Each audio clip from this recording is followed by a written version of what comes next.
অনেকদিন আগের একটা ভিডিও আজকে পোস্ট করছি। ডেটটা ছিল 27 অক্টোবর।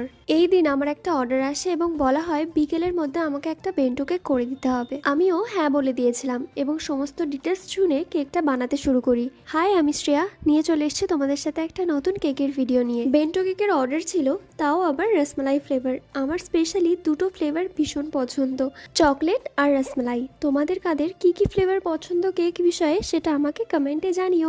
আর্জেন্ট অর্ডার থাকলে একটু টেনশন কাজ করে, আর তার মধ্যে যদি তাড়াহুড়ো লেগে যায় তাহলে কাজের বাড়তি তো হয়েই থাকে। লাস্ট ফিনিশিং করার পর হাত থেকে কেকটা উল্টে যায়, তাও আবার বেন্টো বক্সে বসানোর আগে, ডেলিভারি দেওয়ার ঠিক আগের মুমেন্টে। আর তারপর কি তাড়াতাড়ি করে আবার কেকটা ফিনিশিং করি। আর কাস্টমারের কাছ থেকে আধ ঘন্টা আমি এক্সট্রা চেয়ে নিয়েছিলাম তার জন্য। এটা কিন্তু আমার কাছে তার ফার্স্ট অর্ডার ছিল। সেটা হওয়ার পরেও সে আমাকে টাইম দেয়, আমাকে এতটা হেল্প করে এবং তার রিভিউ কিন্তু ভীষণ ভালো ছিল। আর লাস্টে এত সুন্দর একটা রিভিউ পেতে কার